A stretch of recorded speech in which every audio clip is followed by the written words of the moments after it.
Setiap saat, setiap waktu, keringat basahi tubuh. Ini saat yang ku tunggu. Hari ini ku buktikan, ku yakin aku kan menang. Hari ini kan dikenang, semua doaku panjatkan, sejarahku persembahkan. Terus fokus, satu titik, hanya itu, titik itu. Tetap fokus, kita kejar, lampaui batas. Terus fokus, satu titik, hanya itu, titik itu. Tetap fokus, kita kejar, dan raih bintang. Yo yo ayo, yo ayo yo yo ayo, yo ayo yo yo ayo, yo ayo yo yo, oh oh oh, yo yo ayo, yo ayo yo yo ayo, yo ayo. Halo, halo. Udah kedengeran lagi, Liv? Iya, Ini Mas. kenapa nih? Kita Oke, malah maaf semuanya. Ternyata ada batas waktunya, ternyata ada ininya, batas waktu live IG-nya tadi tiba-tiba ada limitnya, langsung keluar sendiri jadinya. Oh, kita kayaknya hampir tamat nih kena ya. Ngomong-ngomongin hampir tamat, selamat. Kayaknya hampir Kita kena tamat. hampir tamat juga ini ya. Nggak apa-apa sobat baca, lagi seru seru padahal. padahal ya. Nggak apa-apa, nggak apa-apa. Kan kita bisa punya banyak seri off live. Kayaknya batasnya sejam atau berapa? Sejam, 2 Iya, jam ya. Mungkin 1 jam, 1 jam setengah kiranya sih. sekira. Oke. Nggak apa-apa. Berarti ya nggak apa-apa lah. Kita mulai lagi aja. Nah, Oke, boleh Mas. Lanjut. tadi kan udah tuh yang hampir tamat. Sekarang yang penuh berkat, Liv. Kan Yap. bukan berarti dia ngambil untung saat buntung ya, tapi ya memang dia bisa mempersiapkan diri, Liv. Berarti lawan yang tadi gitu, yang penuh berkat tadi. Contohnya apa, Liv? Kira-kira kegambar nggak? Apa sih bisnis yang masih untung kondisi sekarang? Masih untung. Mungkin yang berjalan atau haluan bisnisnya arahnya ke arah kesehatan mungkin. Wih, Terus kayaknya Alif gitu. memang peramal ya. Itu. Pas banget, Liv. Salah satunya emang kesehatan. Kalau mau tahu ya, Alif datang ke toko-toko herbal. Itu di toko herbal sampai susah masuk, Liv. Kenapa? Banyak banget kiriman paket. Ya. Kirimannya paket banyak banget. Kalau ditanya, saya aja ke situ beberapa kali mau beli madu udah hampir habis terus. Kenapa? Karena inget nggak waktu pertama kali si corona masuk Indonesia, langsung beberapa profesor gitu ya, beberapa dosen bilang gitu ya, apa namanya, kita harus segera minum, kuatkan imunitas tubuh pakai empon-empon gitu ya bahasa lokalnya. Nah itu dibahasakan sebagai herbal dan macem-macem. Ya bagus, akhirnya laku tuh, sehat, bisnisnya sehat, badan juga sehat kan. Nah, clear tuh si bisnis herbal. Apalagi, Liv, yang kira-kira naikin apa namanya, tetap untung walaupun buntung kayak begini. Selain kue lebaran ya, ini belum boleh ngomongin kue, ini masih jam 1, masih jam 2 ini. Jadi pikirannya udah mie ayam. Mie ayam masih panjang. Masih panjang. Ya mungkin sekarang kalau untuk sekarang kuliner juga masih bisa berjalan sih, tergantung bagaimana mereka promosi. Kuliner. Nah, sebenarnya yang paling gede lagi, Liv, itu ekspedisi sama kurir. Bayangin. Keliling-keliling terus deh di komplek rumah saya 3 kali sehari, Liv. Pagi dia nganter, siang ketemu bapaknya lagi, malam nganterin lagi. Mas, ini bener-bener ini kata dia, apa namanya ya? Apa sih bilangnya? Lagi berkat banyak nih gitu. Nah, terus ya itu tadi apa namanya? Bisnis yang hampir tamat, selamat sama penuh berkat. Itu. Ada yang mau ditanya dulu nggak, Liv, sebelum kita bergerak mulai lagi nih? Oke Mas, ini Alif tadi ada beberapa catatan nih yang tadi soal berpikir harian dan tidak lincah ya. Ini Alif jadiin satu fokus aja. Kalau berbicara soal yang tadi berpikir harian dan tidak lincah, Alif justru memasukkannya ke pertanyaan soal backup plan atau perencanaan cadangan. Oke. Nah, ini kan di masa COVID atau pandemi seperti ini kan bisa dibilang alur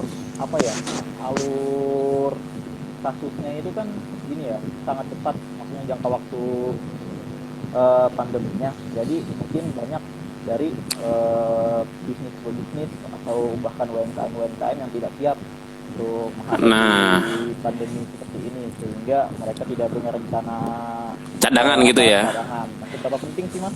Nah, Kalau kemarin kita tuh belum Liv, pas banget Liv, yang kamu omongin kalau di bisnis tuh namanya BCP. Nah, tahu nggak singkatannya nih BCP? Buat teman-teman nih yang tahu BCP, silahkan. Ada yang tahu BCP? Ya. Kalau tahu BCP sekarang langsung dapat hadiah 1, 2, 3. Nggak, kemarin Ayo, ada yang ini ceritanya teori itu ya. BCP itu sederhananya namanya Business Continuity Planning atau rencana kelanjutan bisnis. Nah, sederhana aja sih supaya kita bisa pakai juga. Itu intinya adalah skenario, Liv. Jadi BCP itu adalah sebuah skenario yang kita buat dalam situasi apapun. Nah, Alif pernah latihan namanya fire drill nggak? Atau latihan kebakaran simulasi? Belum pernah latihan kebakaran simulasi. Mungkin kalau di gedung-gedung gede kan dikasih tahu ya, kita hari ini latihan simulasi kebakaran ya. Jangan kaget kalau alarm nyala.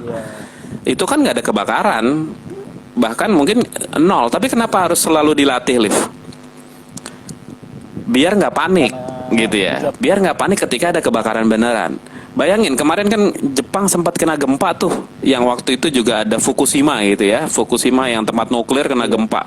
Tapi kan yang rame di Instagram itu adalah kalau gempa Jepang airnya bening gitu ya, beda sama Jakarta udah kayak misalkan bajigur gitu ya. Tapi selain itu yang paling penting apa? Jepang gempa pagi, siang tuh orang udah biasa-biasa gitu ya. Kenapa?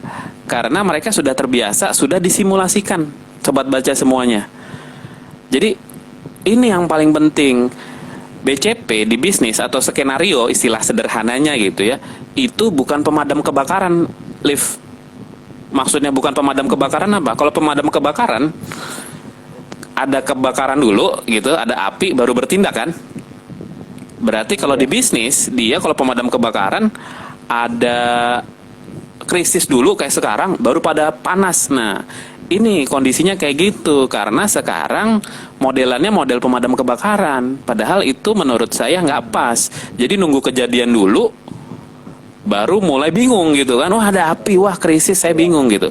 Harusnya kalau menurut saya dengan teman-teman punya BCP atau skenario, teman-teman udah nyiapin dari awal.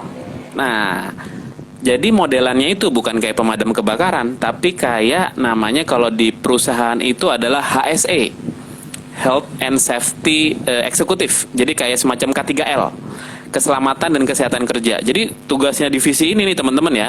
Ini biasanya kerjanya di kuliahnya biasanya di FKM, Fakultas Kesehatan Masyarakat. Jadi orang yang fokusnya tuh ngurusin resiko aja. Ini kalau kenapa-kenapa nanti gimana? Nanti kalau kenapa-kenapa nanti gimana? Nah, itu kalau perusahaan besar, Liv, makanya nggak pada goyang karena ada nyiapin ini, Liv. Bayangin ya, perusahaan-perusahaan besar tuh nggak ada ngurusin namanya merumahkan karyawan dan macam-macam karena mereka udah siap. Paling dikurangin aja yang outsource-nya. Ya, mereka karena udah siap. Kenapa? Sudah punya BCP tadi. Punya skenario tadi. Cuman, ya ini nih problemnya orang Indonesia. Ngomongin skenario, itu ngomongin hal-hal yang katanya kalau kata orang Sunda, ini jadi saya berbagai macam daerah nih. Tadi orang Betawi udah, orang Sunda udah. Kalau kata orang Sunda, iya teh pamali, Liv. Pamali ngomong yang negatif-negatif, bener nggak? Udahlah jangan mikir negatif-negatif, betul nggak?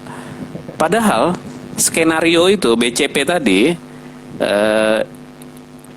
itu yang kita pikirkan harus apa, Liv? Hal positif atau negatif? Hal negatif. Paling gampang gimana, Liv? Paling gampang satu. Besok nih, kayak biasanya nih ya, kalau paling gampang kalau saya bawa analoginya ke rumah. Ini besok kalau Mbak nggak ada di rumah gimana ya, gitu ya. Ini kalau pembantu kita nggak ada di rumah gimana ya? Itu bentuk skenario, gitu. Waduh, kalau Mbak nggak ada di rumah, saya gimana nih? Sama bisnis kita. Besok nih kalau tiba-tiba Alif nih, Alif kan kerja di Sudin Pusip, Jakpus. Alif misal adalah pegawai teladan gitu ya. Semua sangat bertahan sama Alif gitu ya. Alif dipanggil A, baru panggil A, Alif udah datang gitu. Belum sampai lift padahal ya. A, Alif udah datang nih. Terus tiba-tiba Alif dapat pekerjaan yang lebih besar lagi gitu ya. Alif dapat pekerjaan lebih besar lagi, terus ditinggal. Wah, langsung Sudin Pusip nih Pak Tanwil dan Bu Meti nih misalkan langsung sedih gitu ya. Tapi karena nggak nyiapin gitu ceritanya. Nah, yang penting itu tuh harus dipikirin dari awal. Jadi kita mikir yang negatif-negatif di bisnis boleh. Itu namanya business continuity planning. Jadi kita harus persiapkan. Misalkan besok tiba-tiba harga telur naik. Kita pengusaha donat nih. Harga telur naik. Waduh, kita harus naikin harga. Itu kan reaktif, Liv. Boleh nggak tiba-tiba masa telur naik langsung kita naikin harga donatnya? Kan lucu gitu ya. Kenapa bisa? Karena tadi kita nggak punya skenario, kita nggak siap. Dan bayangin misalkan telurnya jadinya ayamnya pada takut bertelur gitu ya. Sedangkan kita pengusaha donat tiba-tiba telur kosong, Liv. Gak ada yang jualan telur. Waduh, gimana? Apakah tetap bisnis donat nih? Apa kita ganti bisnisnya? Udah siap belum? Karena nih, Liv, menurut saya nih, buat sobat-sobat baca semua nih ya, yang paling gampang adalah gini istilahnya. Kalau bilang bisnis saya bener apa enggak, misalkan nanya ke saya, Mas Kli, bisnis saya bener apa enggak nih udah jalannya? Gampang. Bisnisnya jalan, ya ini kutipan sederhana ya, bisnisnya jalan, yang punya bisnis jalan-jalan, Liv. Waduh. Itu paling benar. Kenapa? Artinya apa? Bisnis yang benar itu, Liv, harus autopilot. Nah, pernah denger kan autopilot yang nyetir nggak pakai supir gitu kan? Nah, bisa nggak bisnis kita jalan tanpa ada supirnya? Artinya apa? Kita nggak harus nongkrongin ke toko, kita nggak harus nongkrong nelponin terus, nggak. Kita cukup mengontrol aja. Jadi dari manapun kita bisa ngontrol. Nah, itu bisnis yang bener, Liv, nggak tergantung banget sama kita.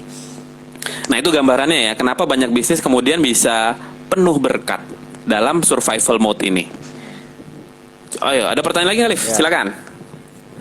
Jadi kalau tadi dari penjelasan Mas Kli ya, saya kutip bahwasannya kita dalam berbisnis itu ya memang harus positif atau apa, mempunyai keyakinan dalam menjalankannya. Tapi kita juga berpikir negatif itu bukan untuk hal negatif ke depannya, tapi untuk hal positif ke depannya dalam dunia bisnis kita. Oke, itu Sobat Bocah yang bisa ditangkap dari penjelasan tadi. Nah, saya juga ada ini lagi nih, Mas.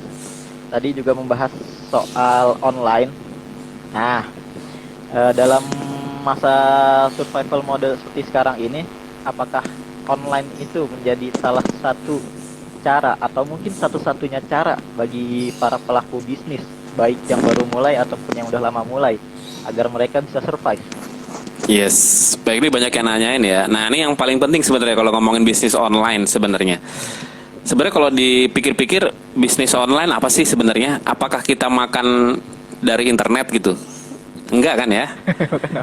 Jadi online itu kan sebenarnya media ya, Liv ya. Nah, bisnis online itu bisnis yang menggunakan media online. Tapi untuk apa? Nah, ini yang penting. Biasanya untuk apa sih kalau bisnis online? Biasanya sih cuma dua, Liv. Satu, untuk pesan, ya, pesannya lewat online. Yang kedua, bayarnya lewat online. Jadi bukan makannya lewat online. Jadi online itu hanya apa namanya ya? Hanya tempat untuk ngelihat Sistem kerjanya. yes, sistem kerja juga sebenarnya nggak online sih. Sebenarnya sistem kerjanya masih manual. Tapi online itu lebih ke arah konsumen pesan lewat online, bayar lewat online, nggak perlu ketemu gitu. Pelayanannya. Ya, pelayanannya nggak perlu ketemu. Pelayanan kan bisa langsung pakai orang lain. Jadi ini yang sering salah. Kemudian bisnis online semuanya harus online, enggak sebenarnya. Jadi kalau di startup itu ada istilahnya namanya software as a service atau online itu hanya alat saja. Jadi buat teman-teman sebenarnya ya masak kan tetap di rumah. Kalau bikin makanan kan nggak pakai komputer kan bikin makanannya. Bikin makanan kan tetap pakai kompor gitu. Tapi jualnya lewat online. Jadi habis dimasak, dikemas, difoto dulu. Posting di Instagram, posting di e-commerce, lalu tunggu ada yang pesen, klik dia bayar, kita cek, baru kita kasih ke kurir, dia antar. Jadi gampangnya begitu. Nah, susahnya memang buat teman-teman terutama adalah bisnis online itu dianggap semuanya harus serba online. Padahal enggak, gitu ya. Nah, yang paling berat sebenarnya kalau bisnis online tuh apa? Gini, Liv. Banyak yang sekarang sudah mulai bergeser ya, mulai pada coba bisnis online. Tapi nggak dirubah produknya, Liv. Maksud nggak bisnis online? Jadi dia biasanya bisnis biasa, restoran nih ya, restoran. Cuman abis itu karena COVID dia harus bergerak ke bisnis online nih ya, harus bergerak ke bisnis online. Tapi dia jualannya sama. Menurut Alif bisa sukses gak? Masih Masih 50-50. pandangannya. Karena yang paling berat ya menurut saya itu restoran-restoran kayak yang menghidangkan kuah-kuahan ya, kayak sop gitu, kayak steak. Bayangin kamu kalau Alif makan steak kan pasti pakai hot plate kan, gitu. Kalau pakai hot plate kan nggak bisa. Jadi salah satu tantangannya bisnis online di bidang makanan sebenarnya itu adalah mana membawa experience atau pengalaman saat di restoran ke dalam rumah, bener kan?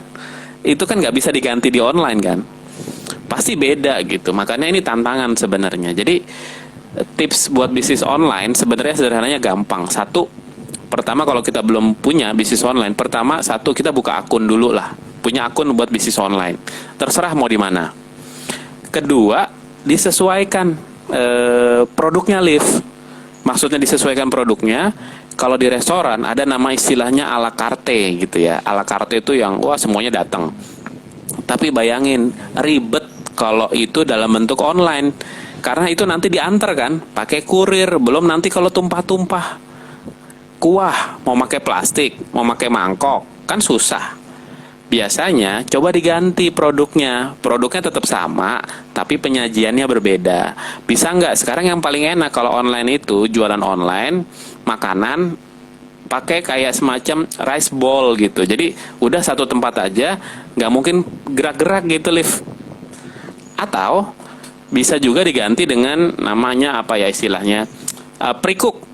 Pre-cook itu jadi dijualnya setengah matang lift.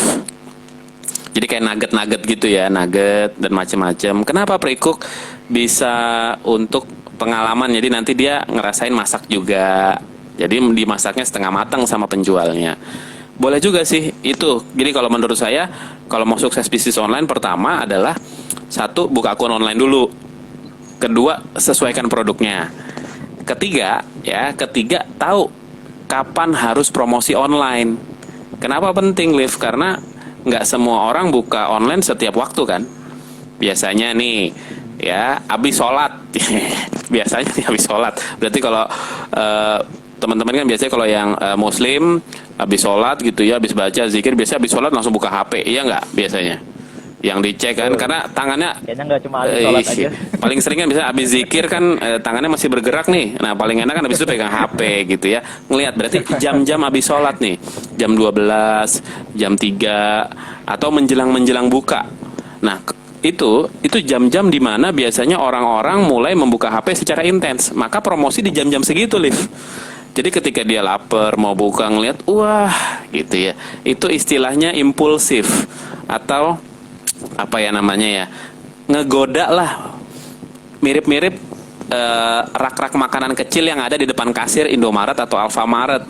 Sebenarnya nggak pengen beli sih, tapi kok menggoda ya. Kakak nggak mau beli kak, kak ini lagi promo kak gitu ya.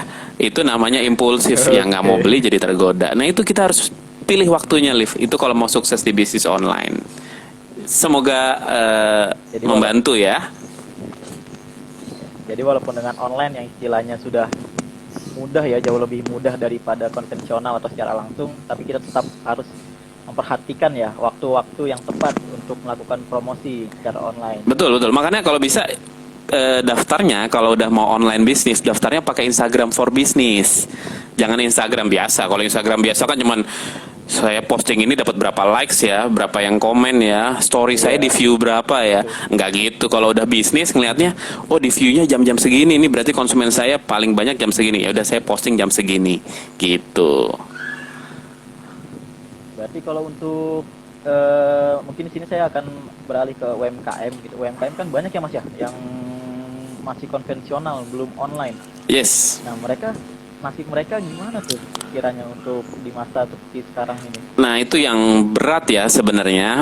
Jadi sebenarnya UMKM itu kan ada beberapa level. Mungkin yang kita sedang bahas ini namanya usaha mikro kali ya. Usaha mikro tuh yang pendapatannya kurang lebih 25 juta sampai sekitar 300 juta setahun. Gitu. Itu usaha mikro. Nah, memang berat karena biasanya mereka harus jualan secara fisik. Makanya sebenarnya ya kita harus bantu gitu. Makanya kalau menurut saya UMKM itu hal pertama yang harus dilakukan oleh UMKM selain memperbaiki produk di saat seperti ini adalah yang pertama itu membangun brand. Nah, BRAND. Pernah dengar nggak brand? Bukan susu ya. Brand. Pernah dengar. Bukan susu ya. Baru mau ngomong nama susu. Ya, cuman apa? Kalau dengar kata brand atau branding yang di pikiran Alif apa nih? Kalau awamnya sih, kalau brand itu ya nama produknya, brand atau bentuk produknya. Nah, sedangkan branding itu mungkin suatu kegiatannya dari tipe bisnis. Nah, ya mirip-mirip, tapi sekarang brand itu lebih kenceng loh. Sebenarnya brand itu lebih tinggi kastanya daripada bisnis, Liv. Karena nanti brand inilah yang sebenarnya akan lebih dekat sama konsumen. Jadi konsumen itu lebih dekat dengan brand dibandingkan dengan bisnisnya. Dan nantinya ketika kondisi seperti ini, yang nolong brand atau nolong bisnis kita itu siapa? Konsumen. Karena konsumen nanti hubungannya sama brand itu lebih dekat. Nah, mungkin sebelum ke situ, apa sih brand itu gitu ya? Alif benar, itu merek, logo, dan macam-macam. Tapi sekarang brand atau branding itu udah lebih dari itu, Liv. Branding itu udah semacam kayak apapun yang dekat sama produk kita. Bahkan kita sendiri itu jadi brandingnya produk kita loh. Misalkan saya jualan tadi nasi goreng. Kalau saya orangnya ramah, suka senyum. Oh, Mas Kli yang jualan nasi goreng itu ya? Wah ya tuh nasi gorengnya enak. Atau apa, oh, Mas Kli suka membantu ya? Iya. Jadi saya dan nasi goreng itu nggak bisa lepas jadinya. Saya dan bisnis yang saya jual tuh nggak bisa lepas. Bisa aja kemudian saya berbuat nakal atau berbuat jahat. Ih, itu orangnya kayaknya ini deh, pelit banget, nggak pernah mau nyumbang tuh kalau lagi sedekah tuh nggak pernah mau nyumbang. Mas Kli tuh yang jual nasi goreng tuh kayak begitu tuh. Besok produk saya ada yang beli nggak, Liv, kira-kira? Bisa nggak ada loh, gara-gara itu. Iya, Karena deket. Nah, ini juga penting buat teman-teman sobat baca. Branding tuh penting. Contohnya gimana? Sepenting apa? Misalkan teman-teman punya toko ya, ada tempat parkirnya. Nah, tukang parkirnya itu nggak kita didik gitu ya, nggak kita training. Pokoknya udah terserah lo jadi tukang parkir ya, nggak jadi tukang parkir aja nggak apa-apa gitu. Nggak kita didik, nggak kita training. Bisa aja loh gara-gara tukang parkir ada mobil konsumen yang nggak mau beli ke kita. Cuman gara-gara tukang parkir. Dia mau lagi parkir, tukang parkirnya kayaknya mukanya bete, judes. Ah males ke toko ini, saya ke toko yang lain aja. Bayangin, Liv, cuman gara-gara tukang parkirnya nggak senyum. Gara-gara tukang parkir loh, belum ketemu sama kita kan, belum beli, belum lihat, baru ketemu tukang parkir. Itu istilahnya pra pembelian. Baru mau beli aja udah begitu gitu. Nah, makanya penting buat kita identifikasi brand. Nah, contohnya tadi senyum itu bagian dari branding loh. Jadi bukan lagi senyum bagian dari ibadah, lebih dari itu. Senyum bagian dari branding. Jadi kadang produk kita dibeli itu bukan karena produknya yang gimana ya, tapi karena senyuman yang jual, misalkan kayak begitu. Jadi udah lebih dari itu. Nah, bahas branding perlu 2 semester, Liv. Waduh. Ya, kita di sini ambil contoh salah satu produk Indonesia ya, mungkin banyak ya Mas ya. Kayak misalnya minum air mineral kita apa iya, itu dia makanya. Itu mereknya itu, padahal bukan. Liv, udah lihat belum yang ini? Kita sebut aja, maksudnya nggak apa-apa. Ini kan buat akademik ya, bukan buat komersial. Okay. Ada kaos putih gitu ya, terus dicetak sama logo warna merah, hurufnya SUPREME gitu ya. Iya. Itu harganya bisa jadi 300.000. Itu namanya brand, Liv. Dan terus, ini katanya kemarin baru nih, produk yang bulat hitam dijilat dan dicelupin gitu ya, itu kerjasama gitu ya sama SUPREME gitu ya, harganya jadi 500.000. Bayangin kita makan cookies 100.000 dan ada yang beli pasti. Jadi itu kuatnya brand, Liv. Maka harus punya. Jadi kalau di individu juga ada personal branding ya. Kayak misalkan Alif tuh dikenal orangnya gimana. Itu bagian dari bisnis juga mirip seperti itu. Buat bisnis dalam survival mode sekarang, terutama buat UMKM tadi yang ditanyain Alif, branding itu penting.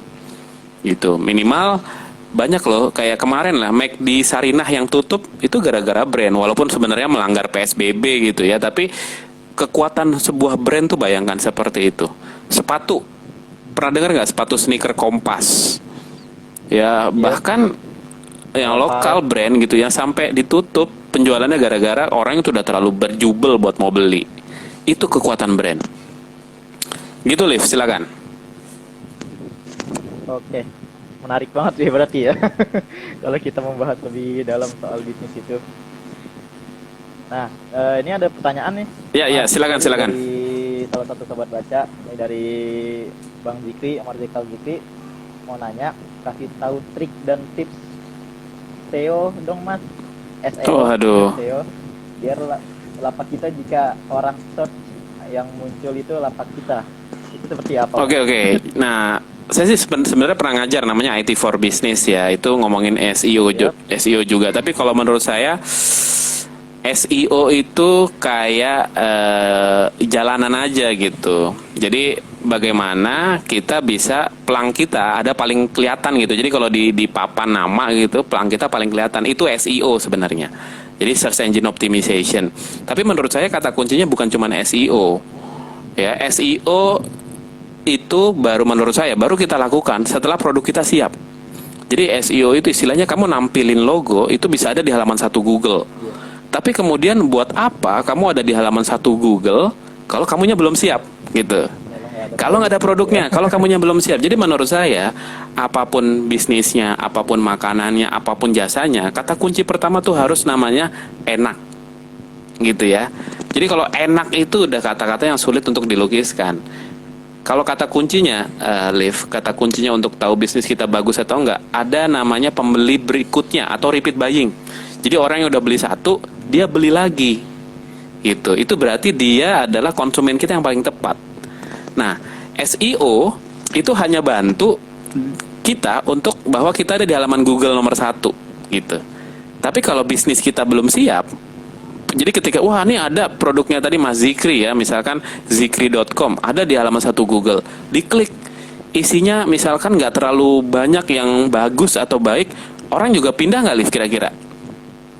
Akan pindah kan gitu ya. Jadi kata kuncinya sebelum kita masuk SEO, menurut saya SEO itu langkah terakhir ya. Di awal adalah kita perbaiki dulu. Nah kita harus kayak tadi tuh yang BCP tadi, kita simulasiin Liv. Kita bikin skenarionya, kalau pesanan gini berapa, ini berapa, kalau kita bisnis makanan atau macam-macam. Jadi ketika bisnisnya siap, baru kita SEO kan. Jadi SEO itu bukan segalanya kalau menurut saya. Karena kalau SEO gampang lah, teman-teman nonton YouTube, Mas Zikri bisa nonton YouTube, atau gampangnya analisis metadata, diupdate, teman-teman bisa masuk ke Google Statistik, kemudian search kata kunci yang paling sering dicari. Sekarang kalau dilihat, kata kunci yang paling sering dicari itu rice cooker loh. Rice cooker, terus cara masak gitu ya. Kenapa? Orang-orang mau coba masak di rumah.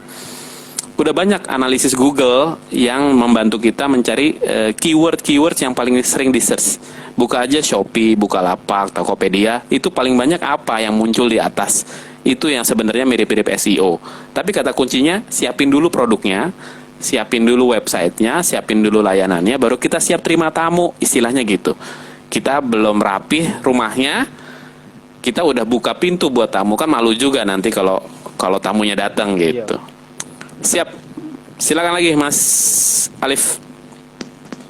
Ya, berarti kalau tadi sesuai penjelasannya, ini berhubungan dengan data ya, data konsumen.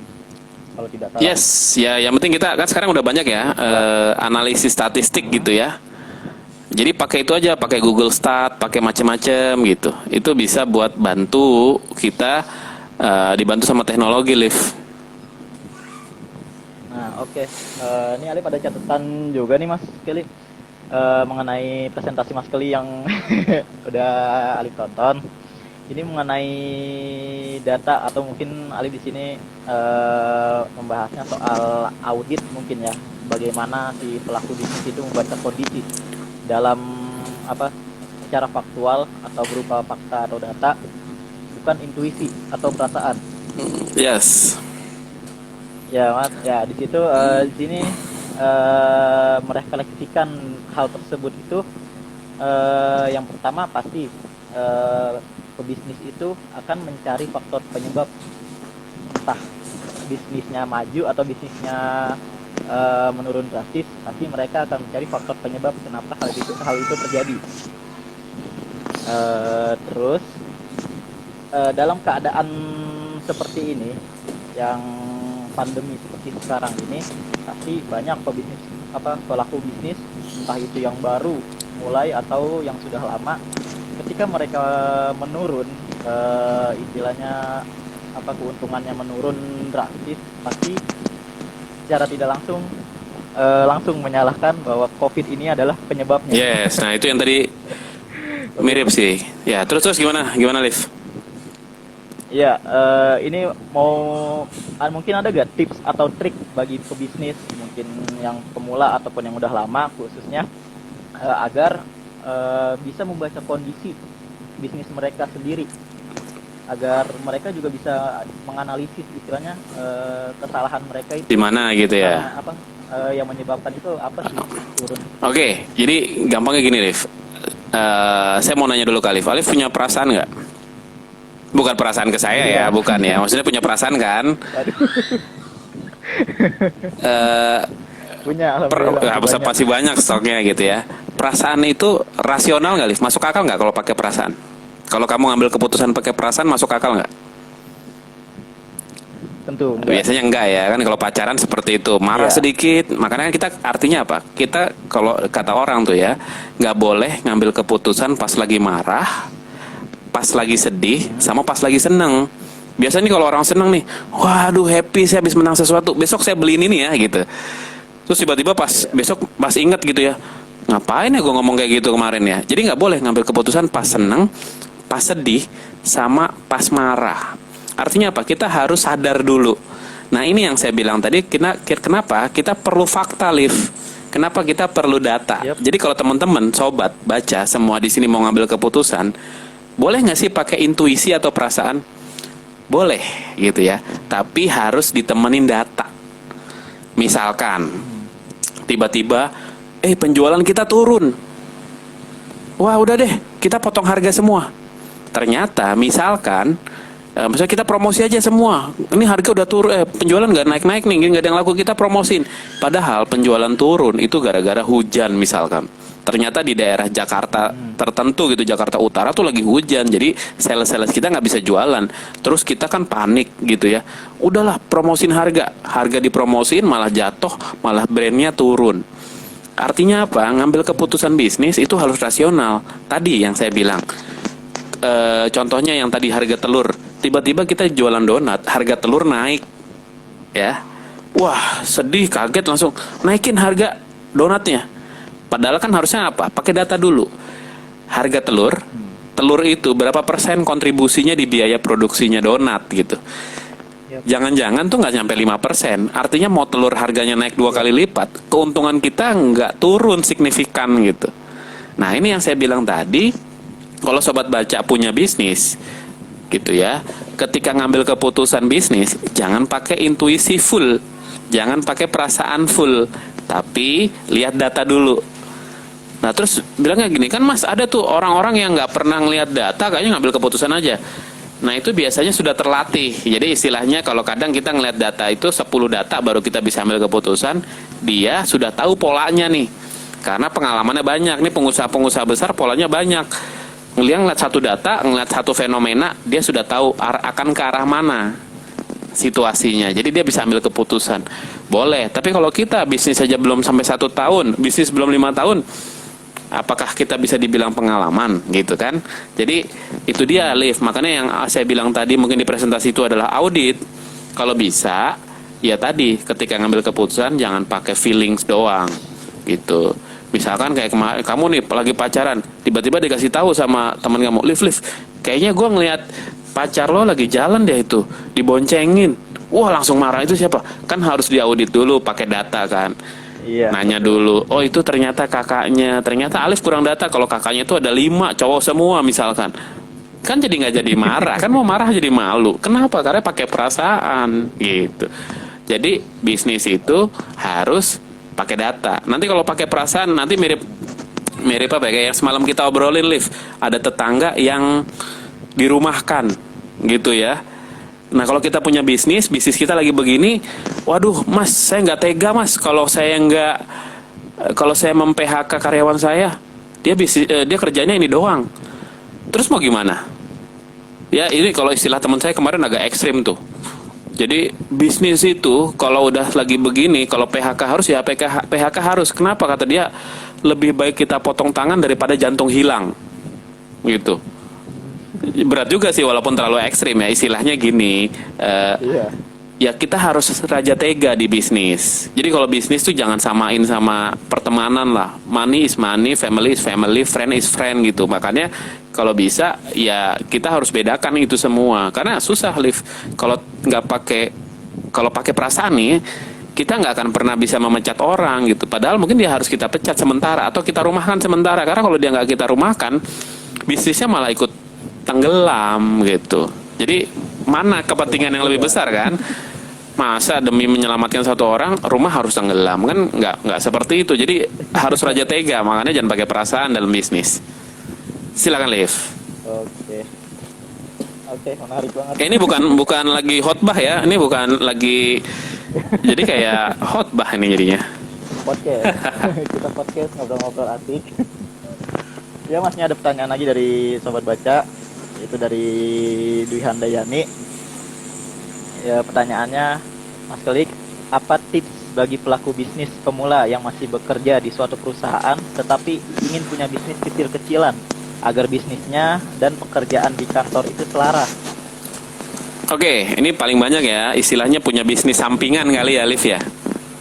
Iya, sekali tepok dua nyamuk kayaknya nih. Siap. Yang paling gampang adalah satu, utamakan online. Nah, gitu. Paling gampang pakai jalur online. Kedua, kalau bisa bisnisnya jangan yang memproses makanan. Maksudnya memproses makanan itu kenapa? Memproses makanan kan ada kadaluarsanya nih, Mbak Dwi ya. Jadi kalau takutnya Mbak Dwi kerja berangkat jam 7, pulang jam 5 sore, ada pesanan jam 1 siang, mau gimana? Mbak Dwi bikin ketoprak misalkan, masa pulang dulu gitu ya. Jadi dihindari bisnis-bisnis yang harus live, maksudnya yang harus jam itu juga, menit itu juga diproduksi, dihindari. Jadi pilih bisnis-bisnis yang sifatnya barang bukan konsumsi, ataupun kalau mau barang konsumsi sifatnya frozen, yang kayak beku-bekuan gitu ya.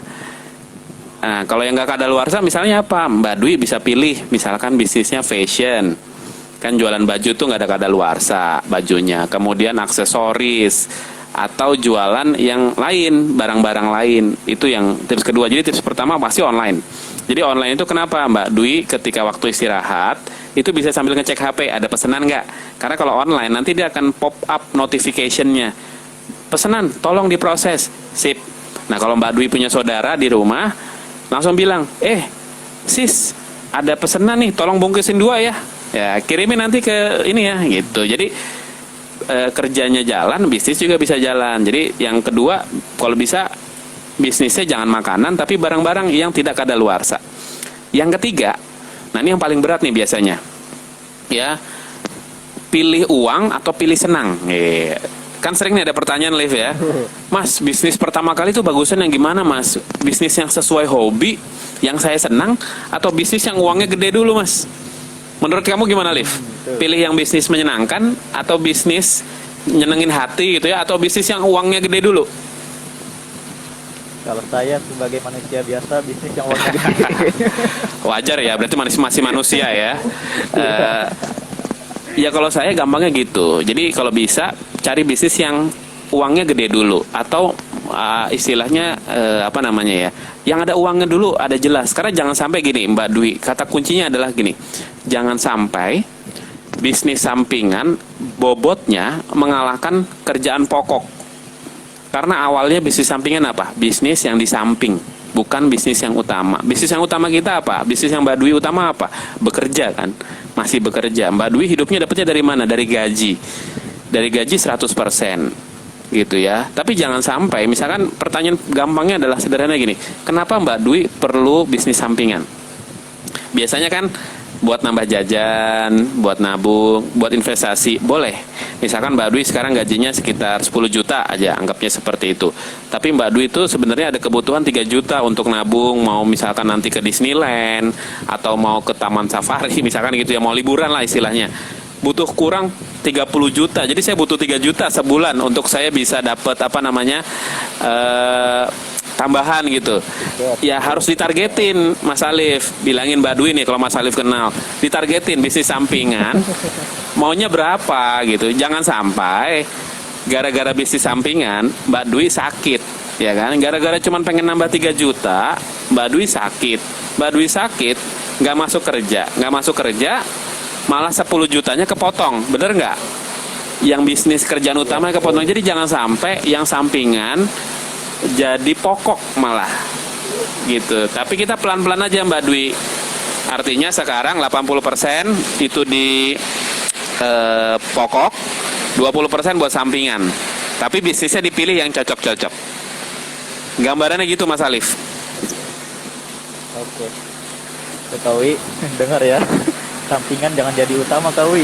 Belum jadi utama jangan dulu Jangan ntar utama, malah tetap utama. capek, malah sakit gitu ya. Iya. Oke.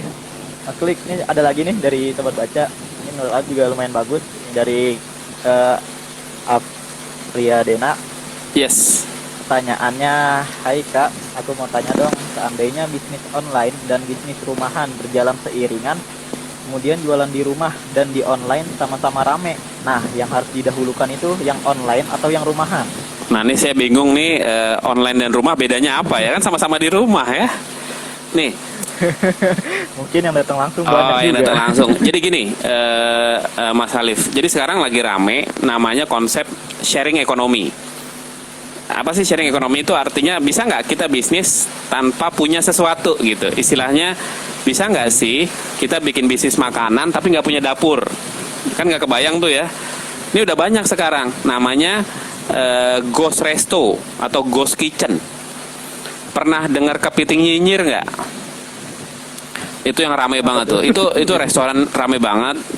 Jualannya lewat e-commerce gitu ya, lewat GoFood, GrabFood gitu ya. Dia restoran tapi nggak punya resto. Jadi semuanya belinya hanya bisa take away atau delivery. Jadi dia dapur doang karena dia nggak punya tempat, dan lokasinya itu dalam banget, gang. Bukan lokasi pinggir jalan utama. Enaknya apa dia? Sewanya murah.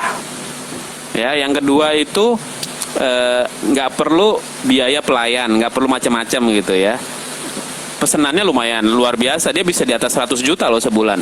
Nah, kemudian kalau konsep itu dibalikin kepada bisnis rumah atau bisnis online, menurut saya jalanin dua-duanya. Karena nah, kata kuncinya bisnis yang sukses atau bisnis yang besar itu punya sumber pendapatan lebih dari satu, Mas Alif. Punya sumber pendapatan lebih dari satu. Maksudnya apa? Bayangin kalau sekarang sumber pendapatan kita cuma dari jualan makanan.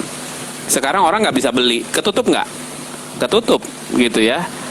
Nah, cari bisnis yang model penjualannya bisa lebih dari satu. Contoh. Mas Alif tahu AirAsia kan?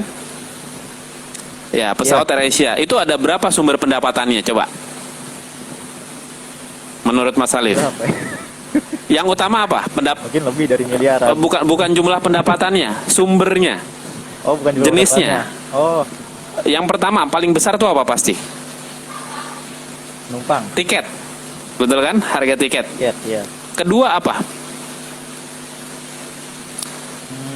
Mungkin termasuk apa sih? Seperti distribusi Oh, yang ada di dalam Kargo. pesawat itu. Nah, enggak. Yang kedua itu, Ya, kargo. kalau kita naik AirAsia, dapat makanan nggak? Iya, ada. Nggak dapet. bukan dapat kalau pesawat. AirAsia tuh nggak dapat, Mas Alif. Kecuali kita bawa dari rumah ya. Nggak. Jadi AirAsia itu nggak dapat makanan. Makanya namanya budget airlines. Jadi kita kalau mau makan di pesawat AirAsia itu harus ngapain? Beli. Bayar. Jadi pendapatan kedua dari jualan makanan di pesawat. Yang ketiga dari mana? Kalau di AirAsia kita nggak bisa milih kursi. Ya, jadi kalau kita berapa dapat ya kursinya itu. Boleh nggak milih kursi yang lain? Boleh. Tapi bayar. Tambahan. Bagasi kalau naik yang full service airlines itu bagasi maksimal 20 kilo. AirAsia bisa cuma 5 kilo. Kalau bagasi kita lebih dari 5 kilo gimana? Bayar. Lihat, dia sudah punya lebih dari 5 sumber pendapatan. Jualan tiket, jualan makanan, jualan bagasi, jualan kursi. Ya, nah bisnis kita harusnya bisa punya lebih dari 1 sumber pendapatan. Tadi bisnis di rumahan sama bisnis online itu udah 2 loh, udah bagus. Artinya kalau misalkan lagi hujan deres, ya restoran kita nggak didatengin orang nih, berarti tutup dong, nol dong, saya nggak dapat pendapatan. Tapi kan nggak usah khawatir, saya ada online. Kalau online orang nggak perlu datang, nanti tinggal Gojeknya datang, saya titip, saya antar, uang tetap dapat kan? Dapat. Nah kalau cuacanya cerah, yang mau online boleh, yang mau datang ke restoran saya boleh. Jadi menurut saya punya lebih dari 1 sumber pendapatan akan sangat bagus sekali. Bukan produk ya, tapi sumber pendapatan. Yup. Mungkin ini sedikit berbeda dengan tadi pertanyaan dari Kak Dwi ya, dimana yang Kak Dwi tadi kan itu adalah seperti 2 subjek yang berbeda. Betul. Ya, di antara kantor dan pekerjaan Yes. sampingan. Kalau yang Kak Dena tadi itu sebenarnya bisnis bisa sama, hanya caranya aja yang berbeda. Jadi bisa memakai keduanya. Ya, Nah, Mas Klik, ini ada belum pertanyaan belum juga. azan maghrib kan ya? Belum azan maghrib ya? Belum. Udah mulai Nggak berasa haus udah, malah nih. mulai kering ya? Udah mulai kering. Enggak. Oke Mas Klik, ini ada lagi nih. Ini juga nggak kalah pentingnya mungkin untuk pelaku bisnis pemula. Dia bisnis itu ada, menurut Alif sendiri ya, ada 2 yang mungkin harus menonjol, yaitu kualitas produk dan pelayanan. Itu menurut Alif yang 2 yang bisa jadi nilai plus Oke. dalam berbisnis. Nah, untuk pemula kiranya 2 hal itu apakah harus berjalan seiringan atau seimbang, atau mungkin bisa dipilih salah satu atau menitik beratkan kepada salah satu, Mas? Nah, kalau di saya ya, jadi kalau saya biasanya punya bimbingan bisnis, mungkin kalau teman-teman tahu Wakacau, pernah dengar Wakacau tuh ya, salah satu restoran. Wakacau, ya. Itu bimbingan saya dari nol tuh, dari waktu masih jadi mahasiswa Oh, iya. sampai sekarang udah 1 eman sebulan gitu ya.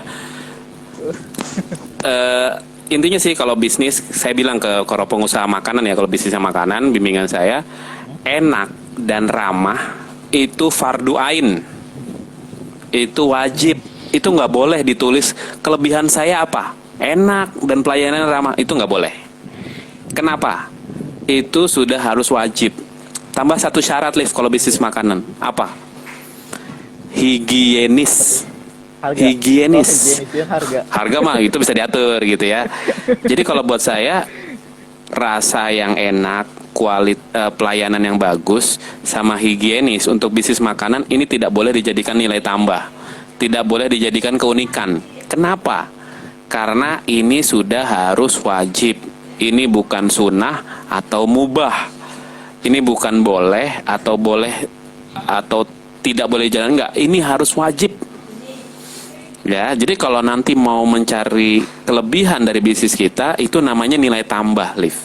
Jadi ada namanya bisnis model. Ini 2 semester lagi lah kalau bisnis model. Cuman saya kasih gambaran sedikit ya teman-teman.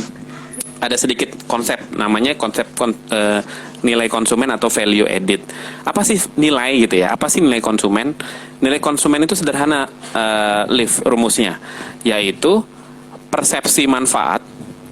Manfaat itu benefit gitu ya, dibagi biaya. Manfaat dibagi biaya. Maksudnya apa? Contoh ya. Ini saya pakai kata persepsi. Persepsi itu artinya setiap orang beda-beda ya. Saya sama Alif berbeda. Jadi tergantung ketika nilai sesuatu itu berbeda. Itu persepsi namanya. Makanya saya tulis persepsi manfaat dibagi persepsi biaya. Nah, contohnya gini. Nasi goreng. Ya, Liv, saya nasi goreng lagi nih. Saya suka soalnya. Nasi goreng. Pertama, ya. Saya Sama. beli ya 10.000, Liv. Nasi goreng komplek. Tapi pas saya makan, ini orang jago banget masak nasi gorengnya. Saya bilang, ini mirip-mirip nasi goreng di restoran nih. Ini gile banget gue makan nasi gorengnya. Ini kalau diuangin ini 50.000 nih sebenarnya kalau di restoran harganya. Berarti berapa nilainya, Liv?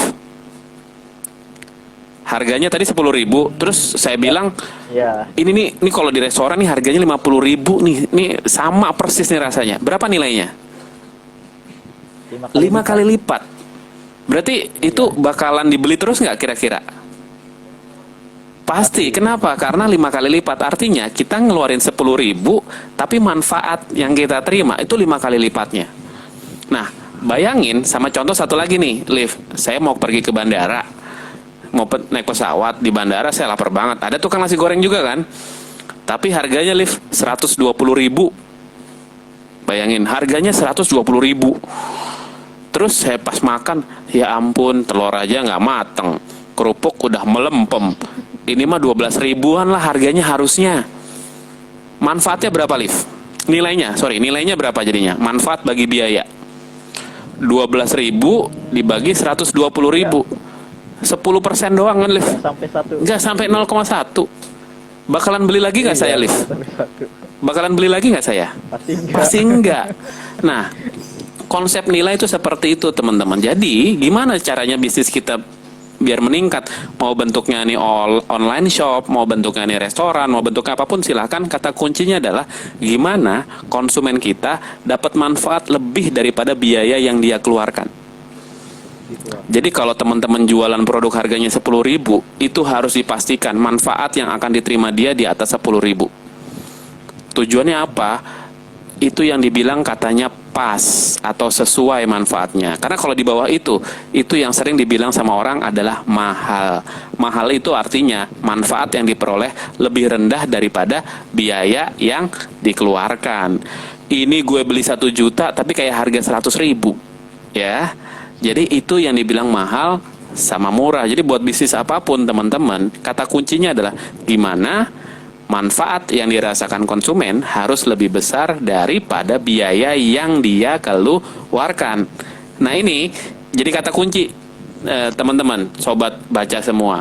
Kalau ditanya pebisnis, sekarang yang lagi rame, saya nggak pakai nama deh, karena ini udah ngomongin e-commerce. E-commerce tuh ada yang huruf S yang warnanya oranye, ada huruf T yang warnanya hijau, ada huruf B yang warnanya merah. Ya, itu yang 3 terkenal ya. Sekarang lebih banyak orang belinya dari yang mana biasanya? Kalau saya tanya, rata-rata yang dari S warnanya oranye. Kenapa?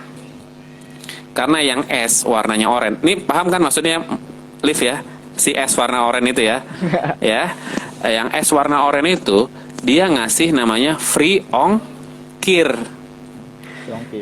Ya, artinya apa? Orang udah berpikir harga tertera di itu udah harga tertera, sedangkan yang lain walaupun sekarang yang T maupun yang B mulai menawarkan free ongkir, tapi kalah cepet. Jadi yang terkenal dengan free ongkir itu si S. Si S itu pasti udahlah di S aja kita beli free ongkir, bayangin gitu ya. Artinya manfaat yang ditawarkan si S itu lebih gede daripada biaya. Hanya gara-gara ngasih gratis 2.000 atau 5.000 perak aja buat ongkos kurir. Kegambar kan, Mas? Juga menjadi salah satu brandingnya ya berarti ya.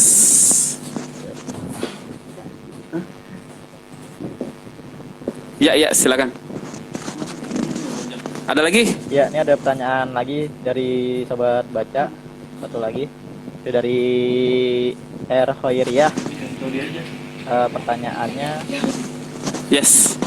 selain tips and trick untuk memulai usaha baru, Kak, bagaimana cara memupuk atau meningkatkan mental dari seorang pengusaha, apalagi pengusaha baru yang kadang-kadang omset dagangannya menurun, dan mulai panik mereka. Oke. Ya tadi harus bikin BCP pertama gitu ya. Ya, tapi gampang. Artinya gini, teman-teman harus tahu dulu alasan kenapa harus berbisnis. Pertama itu, intinya bisnis itu adalah salah satu cara, teman-teman, untuk kita bisa sukses. Bisnis bukan satu-satunya. Makanya kan ada yang sukses kerja, ada yang sukses bisnis, ada yang sukses bisnis sambil kerja. Jadi pilihan. Artinya teman-teman jangan jadikan bisnis itu satu-satunya. Bisnis itu pilihan sebenarnya. Jadi kalau memang karena gini, kalau menurut saya tangan-tangan seseorang itu udah ada garis tangannya. Ya, udah ada profil resikonya istilahnya. Jadi buat Mbak siapa tadi namanya, Liv? Mbak Rifa Hoiriah, lihat lagi ke dalam diri, profil resikonya itu seperti apa. seberapa kuat Mbak Rifa untuk patah hati gitu ya. Kalau misalkan kuat patah hatinya bisa terus-terusan, nggak apa-apa jalanin bisnis. Karena orang yang kuat patah hati terus-terusan itu kuat di bisnis menurut saya. Kenapa? Bisnis itu naik turun. Ya, kayak hubungan pacaran yang di awal-awal kan fluktuatif, janjian kapan, nggak dateng, digantungin, macam-macam lah. Konsumen nggak dateng, nggak dibeli, kadang kita nggak dapat uang. Itu profil resiko pebisnis. Sanggup nggak? Kalau Mbak Rifa nggak sanggup seperti itu, Mbak Rifa karena gini, pebisnis itu nggak terima uang setiap bulan, kayak pekerja. Kayak saya maupun Alif, kita kerja kan? Ya, saya dapat gaji, Alif dapat gaji. Tenang, bulan depan kalau uangnya habis sekarang kita dapat gaji kan. Tapi kalau pengusaha belum tentu bulan depan dapat gaji. Bisa aja konsep-konsepnya itu adalah 3 bulan dapat uang, 9 bulan nggak gajian, 9 bulan nggak dapat untung. Itu bisa aja. Ya, jadi harus siap nggak seperti itu. Dibalikin lagi alasan buat bisnis. Bisnis itu jangan ikut-ikutan. Jadi kalau profil risikonya, jadi gampang. Balik lagi, lihatlah gimana biar saya kuat. Lihatlah alasan Mbak Rifa memulai bisnis ini apa. Jadi ketika kita sedih, ketika kita murung, ketika kita bingung, capek di tengah perjalanan, selalu lihat lagi ke belakang alasan kita memulainya itu untuk apa. Ya, bayangin kayak, ya ini mirip lah, bisnis itu mirip sebuah pacaran, pernikahan gitu ya. Ketika sudah sampai 10 tahun, 20 tahun, ketika capek, bete, udah males, atau lagi susah, ingat lagi alasan kita mulai buat apa. Baru nanti di tengah-tengah kita bisa bikin namanya titik aman tuh bisa. Artinya ada sisanya gitu ya, Liv. Jadi jangan sampai kita udah bisnis 5 tahun kok nggak ada sisanya ya. Minimal kalau 5 tahun udah ada motor, udah ada mobil, gitu, udah ada tanah, ada sisanya. Jadi walaupun bisnisnya mungkin bangkrut di tahun kelima, masih ada sisa untungnya gitu loh. Gitu. Yes, silakan. Berarti dalam bisnis itu penting banget gitu Mas, adanya sebuah pembinaan secara langsung, khususnya bagi yang pemula nih ya.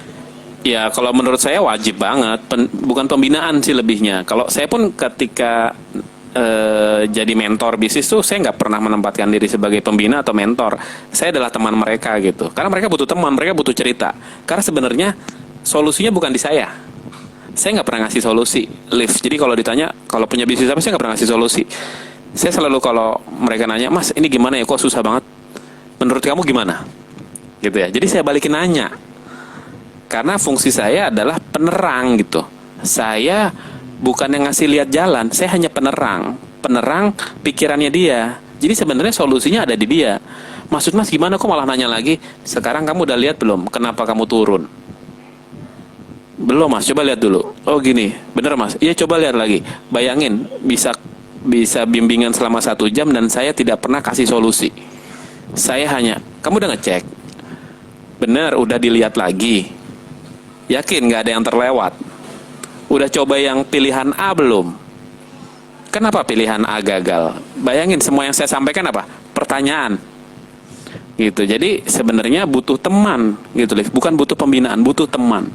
Karena bisnis itu tadi kadang turun naik. Jadi kita butuh teman untuk curhat, butuh teman untuk ngobrol, butuh teman untuk ngasih tahu saya harus gimana gitu. Jadi kadang ya saya sangat terbuka. Biasanya bimbingan-bimbingan itu bisa lewat DM Instagram, WhatsApp kalau lagi nanya apapun. Karena mereka butuh teman. Ketika lagi butuh teman ya harus kita jawab. Gitu. Oke. Bagus banget. Bagus banget, menarik banget. Ada pertanyaan lagi nih dari Pak Tanwil. Waduh, berat ini kayaknya. Dari Pak Tanwil ada pertanyaan. Ini nggak ada konflik ini nggak ada konflik kepentingan kan ya? Gini, saya Ali menarik nih bacanya nih. Pak Tanwil bertanya, bagaimana kiatnya agar bisnis lancar berjalan, tapi bosnya bisa jalan-jalan dan bisnis tidak bangkrut? Wey, gampang Pak Tanwil. Pak Tanwil udah mau jalan-jalan.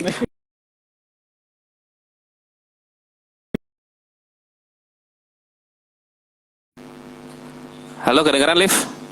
Ya, sorry agak putus sedikit. Nah, gampang sebenarnya Liv.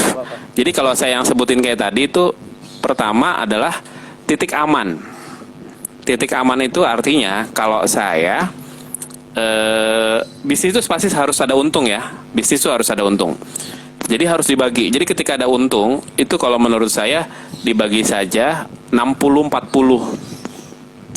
Jadi untung itu harus namanya kalau di bisnis, di keuangan itu namanya laba bersih, Liv. Jadi jangan laba kotor. Jadi maaf kalau agak sedikit teknis ya supaya kita paham. Karena gini, kalau di keuangan keluarga, di keuangan pribadi, personal finance gitu ya, aturannya itu 50 30 20, Liv. Ini bisa kamu pakai 50 30 20. Jadi kalau kamu punya gaji 10 juta, 50%-nya itu, jadi kayaknya per 1 jam ya, Liv ya. Ya kayaknya per 1 jam nih nggak, kurang enak nih, ada limitnya. Nggak apa-apa, ntar kita bisa pakai Zoom aja, kalau nggak Google Meet. Ya. Ya mungkin ngelanjutin yang tadi kali ya. Personal finance itu penting dulu. Jadi sebelum ke bisnis, sebenarnya tadi buat pertanyaan Pak Tamwil, kita selesaikan dulu masalah keuangan keluarga dulu. Jadi ini terutama buat yang pengusaha single belum nikah gitu ya. Jadi konsepnya itu keuangan keluarga adalah 50 30 20. Jadi kalau teman-teman punya gaji 10 juta, maka 50%-nya itu harus dikeluarkan untuk kebutuhan yang utama, makan, bensin. Jadi istilahnya kebutuhan dasar. Yang artinya kalau teman-teman, kalau Alif gitu ya, nggak ngeluarin 50% itu, Alif akan menanggung itu nanti. Jadi kalau Alif, wah buat hemat-hemat saya nggak makan, nanti jadi sakit. Sakit kan setelahnya kan, Alif jadi harus nanggung. Jadi 50 itu harus dikeluarkan. Jadi sudah harus dipastikan 50% itu aman. Gitu ya. Nah, itu nggak diganggu-gugat. Nah, 30% berikutnya untuk apa? 30% berikutnya untuk nabung, gitu. Jadi harus nabung. Nabung itu nanti kita simpen buat namanya dana darurat, seperti yang kita bahas di awal tadi, ya. Nabung. Nabung tuh buat apa aja? Buat macam-macam. Tabungan pendidikan buat anak, tabungan macam-macam. Asuransi juga masuk ke situ. Buat Bapak Ibu, sobat baca, teman-teman yang sudah punya anak gitu ya, sudah harus mulai berpikir asuransi. Apalagi misalkan bapak atau ibu tuh pencari nafkah. Jadi Alif nanti ketika sudah menikah, ini mulai siapin nih, ketika sudah menikah, Alif harus mulai berpikir untuk punya namanya asuransi jiwa. Terutama kalau sudah punya anak. Kenapa harus punya asuransi jiwa? Gampangnya, Alif, saya bukan agen asuransi ya, tapi ini sangat berkaitan dengan bisnis. Kenapa berkaitan dengan bisnis? Biasanya bisnis itu terganggu ketika yang punya meninggal. Banyak teman saya, orang tuanya meninggal, anaknya harus keluar dari sekolah. Kenapa? Karena nggak punya uang lagi. Kenapa nggak punya uang lagi? Karena dia tidak punya asuransi. Jadi apa sih fungsi asuransi? Kalau Alif terjadi apa-apa, amit-amit sama Alif terjadi apa-apa, punya anak itu akan terjamin, Liv. Istri juga terjamin. Itu syarat utamanya dari asuransi itu tadi. Jadi 30%-nya buat nabung sama asuransi. Kalau masih ada 20% sisanya buat investasi. Nah, ini yang berat, teman-teman. Jadi harus dibagi, 20% itu dipaksain untuk investasi. Investasi itu apa? Alif mau punya rumah sendiri kan? Ya, Alif mau punya properti sendiri kan? Alif mau punya emas, mau punya macam-macam. Itu diambilnya dari 20%. Jadi ingat 50, 30, 20. Ya. Jadi macam-macam. Nah, kenapa itu penting? Baru nanti kita masukin ke konsep bisnis. Kalau punya bisnis, jadi sebenarnya nggak punya bisnis pun kita bisa jalan-jalan. Dari mana uang buat jalan-jalan? Dari uang tabungan tadi, setelah disisihkan untuk asuransi pendidikan, disisihkan untuk asuransi kesehatan. Itu penting ya. Jadi asuransi pertama tuh jiwa. Asuransi kedua tuh kesehatan. Jadi kalau ada kesehatan, ya kita punya BPJS gitu ya. Tapi jangan bergantung sama BPJS lah selama kita bisa. Kan kasihan, BPJS kan itu sistemnya subsidi. Yang sehat membantu yang sakit gitu ya. Kalau selama kita bisa masih sehat, ya lebih baik ya kita sehat gitu, jangan sampai sakit. Nah, 20%-nya buat investasi. Kemudian biasanya muncul pertanyaan, Mas, kalau misalkan ada orang tua atau ada keluarga yang mau minjem uang, dari mana saya harus pinjamin uangnya? Kan sering kan misalnya, Liv, ada saudara butuh uang, kita kan harus membantu. Tapi pertanyaannya ngambilnya dari uang yang mana? Yang uang 50, 30 atau 20? Yang pasti jangan ngambil dari yang 50, Liv. Ya, maksudnya 50 apa? Yang Alif tadi buat makan, Alif buat bensin motor, itu jangan diambil dari situ. Artinya kalau kita mau membantu orang lain, boleh ketika kita sudah siap. Jangan sampai kita bantu orang lain tapi kitanya juga jadi tenggelam. Makanya kalau mau bantu dari yang 30%, dari yang uang tabungan, itu boleh buat membantu. Tapi sekedarnya, saya cuma punyanya, dia mau minjam 10 juta, saya cuma punyanya 5 juta. Karena kalau lebih dari 5 juta, keuangan Alif terganggu. Nah, balik ke pertanyaan Pak Tamwil, gimana bisa jalan-jalan, gitu ya. Di tabungan tadi, kalau kita belum punya bisnis, tabungan 30%-nya itu yang dimanfaatkan. Simpen, kita mau kemana, berapa orang, berapa harga tiket pesawat, berapa macam-macam itu disiapin. Kalau bisa pre-booking boleh, kan ada sistem kredit ya, yang nggak riba tuh ada, itu bisa dipakai. Nah kalau di bisnis itu yang saya bilang ada titik aman. Kenapa? Jangan sampai kalau nggak ada titik aman, kita sudah mulai bisnis 5 tahun, tiba-tiba bangkrut, nggak ada sisa. Itu sering banget loh, Liv. Kalau kamu lihat teman-teman yang lain udah punya bisnis, kayaknya dulu orang tajir, kayaknya 7 turunan, punya banyak mobil, kok tiba-tiba sekalinya bangkrut nggak punya apa-apa. Dia nggak punya nggak punya cadangan. Nah makanya syaratnya adalah 60%. Kalau saya biasanya ya, ini saya yang moderat ya, bukan yang ekstrim. 60% saya buat nambah modal.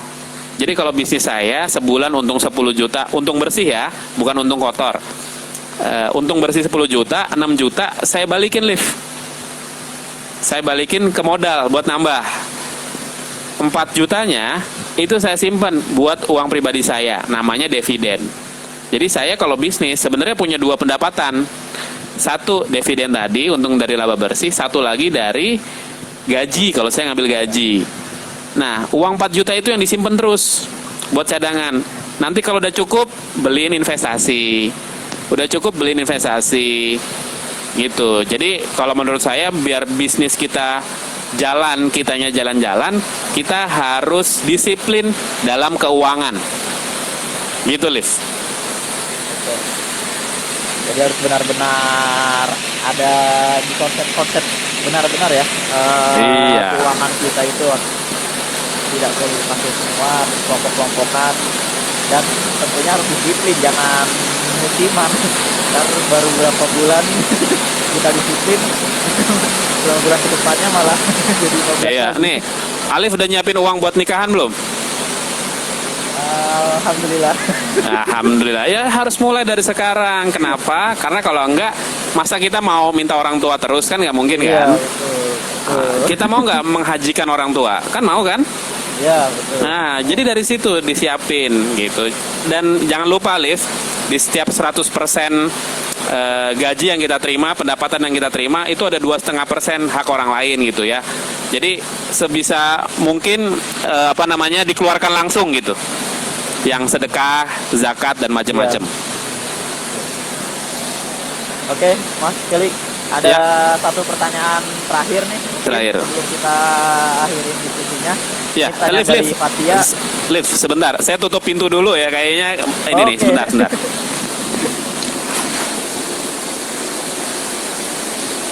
Iya, karena keadaan hujan nih, jadi kurang kedengar ya.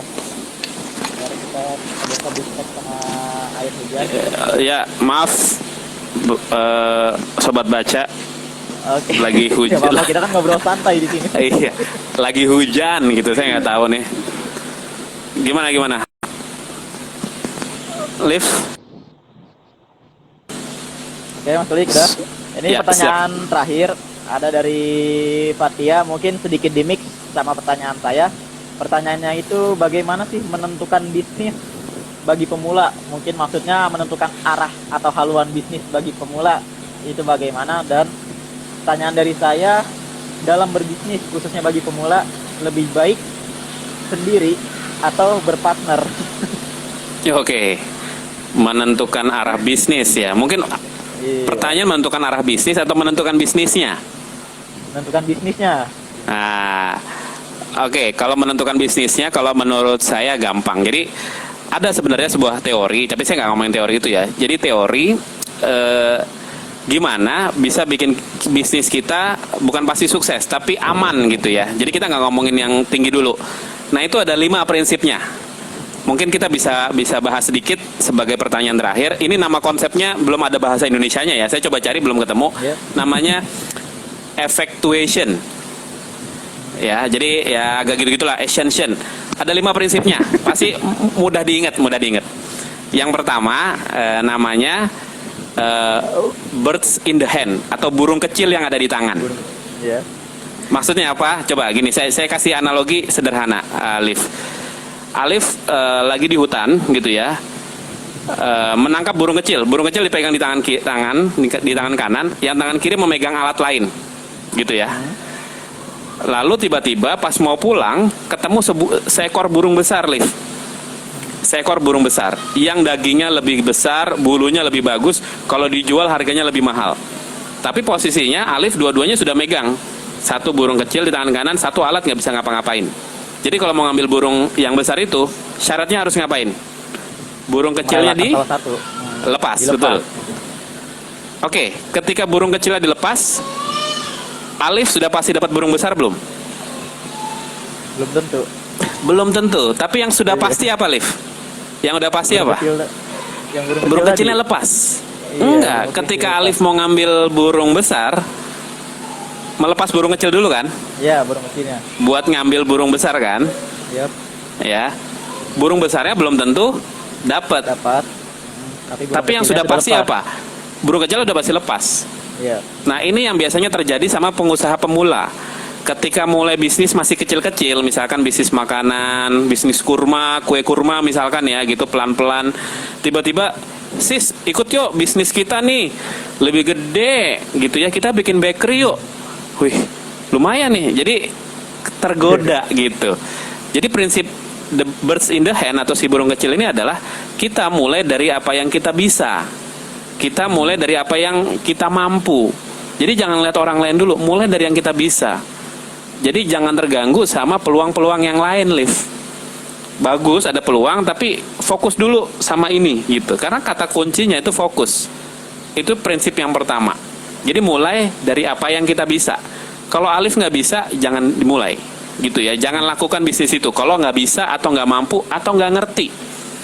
Ini tips kan, kemarin sempat dengar tuh ada banyak investasi bodong kan? Ya, ada Pandawa 5 lah, ada Cipaganti dan macam-macam itu, dan banyak yang kena. Kenapa? Kalau kita mau investasi, kita investasi di sesuatu yang kita ngerti. Nggak apa-apa, cuman beli tanah, itu kita ngerti. Sistemnya gampang. Beli murah, jual mahal. Udah itu aja. Jadi mulai dari sesuatu yang kita punya, yang kita mampu. Kedua, mulai bisnis. Prinsip kedua itu adalah istilahnya siap rugi atau set affordable loss namanya. Siap rugi itu maksudnya apa? Bukan siap rugi, tapi lebih ke arah ketika Alif mau mulai bisnis, Alif taruh uang sudah sesuai untuk bisnis. Misalkan, saya mau mulai bisnis. Saya hanya akan taruh uang 20 juta untuk mulai bisnis ini. Pokoknya 20 juta ini 6 bulan habis, saya berhenti bisnisnya. Saya nggak mau nambah lagi. Kalau dalam 6 bulan 20 juta ini nggak bertambah, saya nggak akan lanjutin bisnis ini. Maksud ya, karena bisnis itu adiktif, Liv, kayak judi. Judi itu apa? Kalau menang kita ketagihan, kalau kalah penasaran. Nanti mikirnya bisnis tuh kayak gimana? Jadi bisnis wah tenang aja nih, besok ada yang beli, kita nambahin modal lagi, lama-lama bangkrut gitu. Bangkrutnya bukan bangkrut bisnisnya doang, tapi bangkrut keuangan pribadi. Jadi poin kedua adalah kalau mulai bisnis, Alif tentukan berapa uang yang mau ditaruh di situ yang Alif sudah relakan untuk hilang. Jadi saya punya 5% uang, nilainya 20 juta dari kekayaan pribadi saya. Ini yang akan saya taruh untuk bisnis. Kalau dalam 1 tahun nggak balik, saya berhenti, saya cari lagi uang lagi yang lain. Clear ya? Yang kedua, yang pertama tadi fokus, mulai dari yang kita mampu. Yang kedua, kita investasi di sesuatu yang kita rela untuk hilang. Ya. Yang ketiga, prinsipnya adalah namanya lemonade atau jus lemon. Maksudnya apa? Peribahasa Cina bilang, kalau Tuhan memberikan kamu buah lemon, maka tolong buatlah jus lemon gitu. Artinya apa? Ketika di satu pasar semua jualan buah lemon, Alif sendiri yang berdiri jualan jus lemon. Artinya apa? Inovasi. Jadi harus ada perbedaan. Kalau kita mau jual sesuatu, online shop, makanan, harus ada keunikan biar beda sama yang lain. Itu prinsip ketiga. Jadi yang pertama tadi mulai dari yang kita mampu, 2 siap relakan uang untuk rugi, ketiga inovasi. Keempat, ini 4 prinsip aja. Yang kelima nanti susah soalnya. Yang keempat itu prinsipnya namanya kain perca simple ya, kain perca. Pernah kan tahu kain perca apa? Kumpulan kain-kain kan, kain-kain bekas digabung jadi satu. Maksudnya apa, Liv? Pernah nggak punya kain perca banyak, tiba-tiba Alif disuruh sama ibunya, Liv, tolong dari kain perca itu dibikin dibikin gorden, gitu ya. Tiba-tiba Alif bikin, mah nggak bisa mah, bikin gorden nggak cukup, ya nggak cukup bikin gorden. Lalu Alif bikin apa? Bisa bikin lagi yang lain nggak? Bisa dong. Mah nggak bisa jadi gorden, bisanya jadi taplak mah. Oh iya boleh jadi taplak. Mah masih ada sisa, boleh nggak dijadiin sapu tangan? Oh boleh. Artinya apa? Kita harus berpikir sebagai pebisnis itu seperti kain perca, Liv. Kalau ada tantangan, ya kita lawan, kita cari yang bisa kita lakukan. Jangan kayak puzzle. Pernah tahu puzzle kan? Puzzle kalau ada satu bagian yang hilang, selesai nggak puzzle-nya?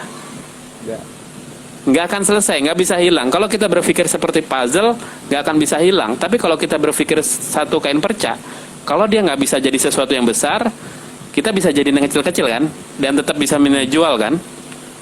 Jadi prinsipnya sederhana. Ketika kita bisnis, tadi kita mau jualan kue kurma. Wah, kue kurma lagi nggak laku, ya udah kurmanya di jus, jadi jus kurma. Wah, jus kurma jadi nggak laku, kurmanya kita keringin, kita jadiin masker kurma. Bayangin gitu ya. Jadi bisnis kita bisa meliuk-liuk gitu. Harus lincah. Jadi prinsipnya 4 untuk memulai bisnis pemula supaya tidak hilang arah. Pertama, mulai dari yang kita bisa, mulai dari yang kita ngerti. Yang kedua, gitu ya, kita harus relakan uang berapa untuk hilang dan jangan ditambahin dulu sampai itu benar-benar siap. Ketiga, ada keunikan inovasi. Yang keempat, harus siap lincah cari bisnis yang lain kalau itu nggak jalan, tapi tetap di bidang yang sama. Buah kurma jualan nggak bisa, ganti kue kurma nggak bisa, jadi masker kurma nggak bisa, ya sudah jadi petani kurma misalkan. Clear ya, Liv ya? Semoga membantu ya sobat-sobat baca semuanya. Ini materi semester 7, jadi kalau buat teman-teman yang mau ngambil sertifikat, silakan ditandatanganin sendiri ya, atau nggak sama Pak Tanwil. Oh ya Mas, yang tadi Mas, satu yang lupa itu, kalau untuk memulai berbisnis itu lebih baik sendiri atau berpartner untuk memulai? Kalau saran saya, ya tadi, sekarang kan itu bisa dijawab kan, yang pertama tadi, mulai dari yang kita bisa. Berarti kalau kita nggak bisa memulai itu, ya sudah nggak usah mulai. Atau kita berpartner, tapi kalau berpartner ada syaratnya. Syaratnya 1, kalau berpartner, jangan kita dikontrol sama dia. Maksud ya, berpartner itu 50-50 Liv. Bahkan kalau bisa 60-40, kitanya 60. Ingat, bukan kita join dia, tapi dia join kita. Gitu, karena partner itu di dalam bisnis nggak ada yang abadi, Liv. Yang abadi itu kepentingan, gitu. Ya, jadi bisa saja kamu sekarang jadi 1, lama-lama nanti kamu diduakan dan macam-macam, gitu ya. Jadi kalau bisa mulai sendiri silahkan. Wah, Pak Tanwil bilang sertifikat siap difasilitasi. Siapa? Bikin Zoom aja Pak, webinar. Karena gini, kata kuncinya harus rajin baca menurut saya, sobat baca. Karena apa yang kita tahu semuanya di perpustakaan gitu. Dan sekarang kan perpustakaan udah makin enak ya. Saya sih membayangkan perpustakaan suku dinas Jakarta Pusat ataupun kota-kota madya yang lain itu bisa semacam jadi coworking space gitu. Bisa jadi semacam tempat bertemu orang-orang, ajang kreatif. Jadi tempat buku di atas, di bawah bisa ketemu. Habis baca buku kita bikin bisnis yuk, ngobrol di situ. Jadi ruang diskusi yang sangat inspirasi gitu. Inspiratif banget, bisa berkembang. Jadi mungkin nanti pusat-pusat pertumbuhan, pusat-pusat inovasi itu ada di perpustakaan. Karena setahu saya di beberapa tempat di luar negeri, tempat-tempat kreatif itu munculnya di perpustakaan loh. Kayak di Thailand gitu ya, di TK Center gitu ya. Kemudian ada beberapa tempat lain di Scotland, itu dimulai dari perpustakaan. Perpustakaan jadi tempat kreatif. Jadi menurut saya sudah tepat sekali Sudin Pusip ini mengundang berbagai macam topik untuk didiskusikan, mulai dari bisnis, ekonomi, psikologi, semuanya. Karena siapa tahu itu bisa gabung, datang ke Sudin Pusip Jakarta Pusat, nemuin ide gitu ya. Seperti itu. Oke, menarik banget nih. Sebenarnya masih banyak lagi yang mau didiskusiin, tapi mungkin waktunya terbatas. Iya, ya saya juga udah belum dengar azan nih. Biasanya kalau udah azan kalau di Papua jam segini ya. Ini udah azan teman saya di Irian. Oh gitu.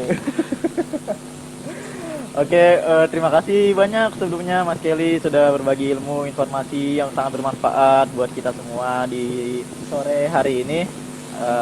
Tentu pastinya banyak pelajaran-pelajaran yang bisa kita ambil dari materi kali ini, khususnya bagi para pebisnis atau para pemula yang ingin memulai bisnisnya. Pasti banyak mencatat tadi materi-materi bermanfaat. Nah, selanjutnya kalau untuk memilih 3 penanya terbaik, Kayaknya Alif deh kira-kira yang yang nyatet. Saya nggak nyatet soalnya. Oh, gitu. Pertanyaannya bagus semua soalnya. bagus semua, oke deh. Silakan dari Nanti Alif kita- aja yang mau memilih. Dari saya ada 1 buku sederhana, kalau ada nanti teman-teman, cuman mungkin harus menunggu setelah Lebaran kayaknya. Kalau kirim sekarang pun tadi saya nanya ke ekspedisi, setelah Lebaran baru dikirim bareng parcel. Oke. Mungkin Ali bacain aja, tapi nanti Mas Kelly ya yang memutuskan hadiahnya apa ya. Oke, tadi hadiahnya apa aja, Liv? Dari kami kan buku 1 dan voucher 1 ditambah dengan hadiah dari Mas Kelly. Oke, Buku jadi buku 2, kita voucher ya. 1. Jadi Iya, duluan benar. apa? Voucher dulu. Voucher dulu aja, voucher. Boleh, Ini voucher apa, Liv? dulu. Voucher apa ini? Voucher kita nanti tergantung dari si pemenang sih, mau GoPay atau OPPO. Asik. Ya, itunya. Megangnya apa? Jadi go OVO aja ya. Ya, GoPay. Boleh, silakan, Liv. Oke. Mungkin yang pertama voucher menurut Alif ya, yang tadi bagus banget itu adalah ini ada 2 nih di antara 2 ini nih. Jangan Bener, ada konflik Alfi, Bang. kepentingan ya. Yang mana? Enggak sih, tadi menurut Alif Bang Zik sih. Bang Zik itu bagus mengenai tips dan trik soal CEO-nya ya. SEO, Oke, boleh. CEO-nya. Voucher berarti ya, voucher. Ya, boleh. Itu. Oke, confirm. Salaman, tepuk tangan dulu. Oke, terus tadi yang kedua yang dapat buku dari mana dulu nih? Buku dari Sudin dulu lah. Ini buku sangat biasa sekali soalnya. Enggak. Oh, gitu. Enggak. Ini buku tentang ini terminologi bisnis kontemporer lah, biar kerenan dikit lah. Ada tanda tangan saya. Oh, gitu. Mantap. Lumayan bisa Tanda buat tangan beli inilah, buat masuk Prasetya Mulia boleh, bebas parkir. Itu jadi branding. Iya, untuk buku yang dari Sudin ya. Dari Sudin mungkin bisa Fatia tadi yang menanya pertanyaan terakhir. Oke, Mbak Fatia, selamat. Ya. Fatia Zahra 18 ya. Ya. Nanti tahun depan jadi Fatia Zahra 19, tahun depannya lagi 20, nambah terus jadinya. Nah, ini susahnya pakai angka biasanya. Dan yang ketiga, yang terakhir menurut Alif lebih tadi dapat informasi yang bagus itu dari pertanyaan AFR Dena. Oke. Dena, ini laki-laki atau perempuan? Perempuan kayaknya. Oh iya. Perempuan. Iya, Mbak Dena ya, nanti Kalau pertanyaannya yang itu soal bagaimana memilih antara berjualan di rumah atau berjualan di online. Oke, nanti tolong di DM aja ya, Liv ya. Maksudnya apa Oke, namanya? siap. Bukunya gitu. Jadi alamatnya gitu, maksudnya nanti bisa kita kirim. Oke, siap. Terutama yang Mbak Ya, Dena kan berarti hadiahnya dari saya ya. Iya. Siap. Sekali lagi terima kasih banyak Mas Kli atas Sama-sama. kesempatan, waktunya dan tenaganya Sama-sama. pada kita. Terima kasih juga kepada sobat baca semuanya yang sudah menyempatkan waktu luangnya untuk menyaksikan dan berbagi ilmu, berbagi pertanyaan kepada kita untuk mendapatkan informasi baru. Mungkin cukup sekian diskusi santai dari kami. Jangan lupa untuk menunggu kesempatan-kesempatan lainnya, akan ada pembahasan lebih bagus lagi lainnya, mungkin dari subjek atau ilmu yang lain selain bisnis. Kurang lebihnya saya selaku moderator mohon maaf jika ada kesalahan baik berupa kata ucapan ataupun perbuatan. Akhir kata, wassalamualaikum warahmatullahi wabarakatuh. Waalaikumsalam warahmatullahi wabarakatuh. Terima kasih semuanya.